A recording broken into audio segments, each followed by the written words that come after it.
Bank अल हबीब का visa debit card. अच्छा, इसमें तो काफ़ी ज़्यादा कार्ड्स की क्वालिटीज़ मिल रही होती है। क्वालिटी का मतलब ये है कि वीज़ा सिल्वर, उसके बाद वीज़ा गोल्ड, फिर platinum, credit card, master card. तो ये जो डिफरेंट चीज़ें हैं ना, वो सारी मैं आपको इसमें डिस्कस करूंगा, बताऊंगा। और मैंने कौन सा कार्ड मंगवाया है, मेरी ज़रूरत के मुताबिक क्या ये कार्ड था, और आपकी ज़रूरत के मुताबिक जो है वो कौन सा कार्ड आपको हो सकता है। इससे पहले जो मेरे पास है वो पेपा का कार्ड था, मैं आपको साथ यहाँ पे सबसे पहले ही दिखा देता हूँ ताकि हमारी जो वीडियो वो बहुत ज़्यादा लंबी ना खींचनी हो। तो मेरे पास सबसे पहले ये वाला कार्ड था, पेपा का कार्ड था, और इसका एक मसला प्रॉब्लम था, वो मैं आगे चल के अभी बताता हूँ। सबसे पहले तो मैं यहाँ पर अपना कार्ड है उसको अनबॉक्स कर लेता हूँ।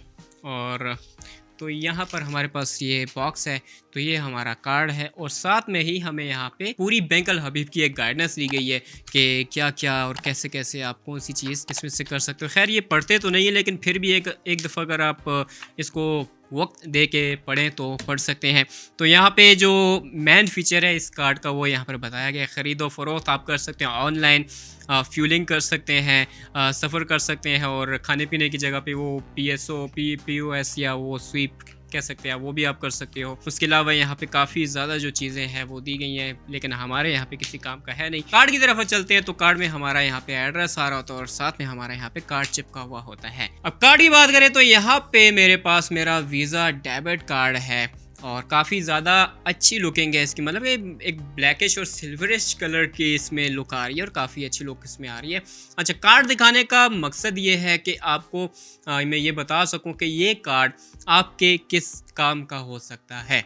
अब ये कार्ड मेरा लेने का मकसद ये है कि क्योंकि एक सिल्वर कार्ड है, इससे पहले जो है वो मेरा यहाँ पर ये पेपा कार्ड था। इसका एक डिसएडवांटेज ये था कि मैं यहाँ पे जस्ट जो है वो पाकिस्तान के अंदर रह के पाकिस्तान की कॉमर्स वेबसाइट्स और डिफरेंट जगहों पे पेमेंट्स कर सकता था। इंटरनेशनल पेमेंट्स की बात करें तो इंटरनेशनल पेमेंट्स में ये कार्ड आपका इजीली जो है वो आप ग्रैब कर सकते हो, लेकिन यहाँ पे जस्ट पाकिस्तान के अंदर रह के जितने भी आप पेमेंट्स करना चाहो कर सकते हो। मतलब इसमें भी कोई नहीं है, लेकिन ये जस्ट नेशनल वाइज के लिए पेपा यूज़ होता है, और वीज़ा क्योंकि इंटरनेशनल कंट्री के लिए भी यूज़ होता है, तो आप कहीं भी जाके इसको ग्रैब कर सकते हो। पेपा की बात करें तो मंथली ATM जो है, डेली ATM जो है वो 50,000 की लिमिट जस्ट आप निकलवा सकते हैं, जबकि इस कार्ड की बात करें तो 1 लाख पर डे इसकी लिमिट है। और मतलब कि ये तो सिल्वर कार्ड है, अगर आप गोल्ड में जाते हो तो वो 2 लाख हो जाती है, अगर प्लेटिनियम में जाते हो तो 3 लाख टू 4 लाख के आसपास पर डे आप ATM से निकलवा सकते हो। ऐसा दावा करते हैं ये बैंक अल हबीब वाले और बाकी बैंक्स वाले, लेकिन इतना ATM से आप कैश विड्रॉल मेरा नहीं ख्याल कि कोई मशीन देती होगी। उन्होंने एक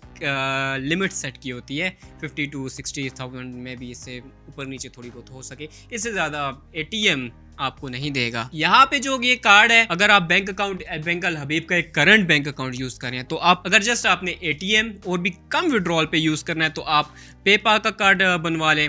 अगर तो आप जो ATM और इंटरनेशनल ट्रांजैक्शंस और खरीदो फरोख्त वगैरह करते रहते हैं, लाइक इंटरनेशनल सॉफ्टवेयर सब्सक्रिप्शंस वगैरह लेते हैं, तो फिर आप वीज़ा का कार्ड जो है वो ले सकते हैं। वीज़ा का कार्ड लेने के बाद फिर ये कि इनकी पे जो होती है, ईयरली पेमेंट होती है, वो इनमें भी डिफरेंस आ रहा होता है। ये कार्ड 1800 to 2000 के आसपास पेपा की ईयरली चार्ज करता है आपको ATM विड्रॉल जो आप लेते हो उसका, जबकि इसकी बात करें सिल्वर की 2500 to 2800 के आसपास आपको ईयरली चार्ज करता है। अब गोल्ड की बात करें तो गोल्ड जाहिर सी बात है वो उसकी लिमिट भी ज़्यादा है, और उसकी जो पैसे हैं कटिंग है वो भी ज़्यादा है, वो ऑलमोस्ट 3500 to 4000 के आसपास जाती है। और प्लेटिनियम की बात करें तो 5000 के आसपास चली जाती है। अब मेरे पास यहाँ पर मेरे पास हबीब मेट्रो का एक गोल्ड कार्ड पड़ा है, और इसकी जो ईयरली चार्जेस हैं वो 3500 रुपीज़ हैं।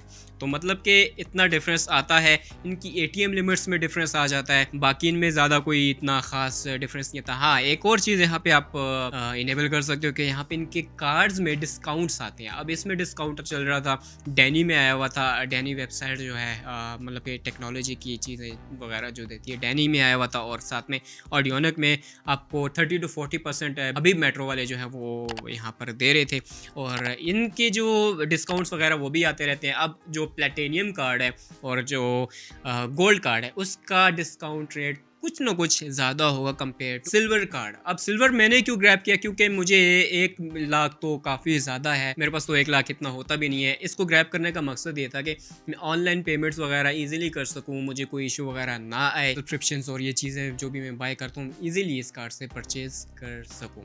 और ज़्यादा जो है मैं इतना गोल्ड और प्लेटिनियम और इन कार्ड की तरफ भी नहीं जाने वाला था, क्योंकि मेरे पास ऑलरेडी ये गोल्ड कार्ड पड़ा हुआ है।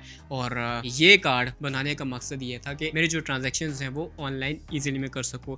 और पेपाल कार्ड में जो वो एक टैप टू पे होता है ना, वो भी इसमें इशू कर रहा था, वो भी नहीं हो रहा था। और यहाँ पे इस कार्ड की बात करें, इजीली हर जगह पे इजीली यहाँ पे इसको लेकर चल सकते हो और ग्रैब कर सकते हो। स्पेशली स्टूडेंट्स वो देख रहे होते हैं कि कैसे कार्ड बनवाना है, कौन सा कार्ड लेना है, मतलब इशू वगैरह जो आते हैं, मैं भी कुछ ना कुछ आपका इशू रिजॉल्व ज़रूर हुआ हो। अगर आपने बैंक अकाउंट बनाना है तो किसी भी शॉप वाले की अपनी शॉप है आपकी, उसकी लोकेशन एक मिसाल मैं आपको देता हूँ, एक सिंपल सी आपको एक मैं एग्जांपल देता हूँ। ये आपके पास A4 साइज़ है और आपका इसके ऊपर बिज़नेस है, ये आपका बिज़नेस, यहाँ पे आपने लोगो लगा लिया अपने बिज़नेस का और यहाँ पे सब कुछ डिटेल वगैरह लिख दी कि ये मेरा बिज़नेस है, लेटर हेड बना लिया आपने। और बीच में भले ही कुछ ना लिखे तो नीचे नंबर लिख लें या ऊपर नंबर लिख लें, नंबर लिख के और साथ में अपना ईमेल एड्रेस और जो भी चीज़ें आपने यहाँ पर देनी है तो आप दे दें। और देकर बैंक वालों को आप सिंपली दे दें कि मेरा बिज़नेस लोकेशन है और मेरी ये इस नाम के ऊपर ये बिज़नेस है।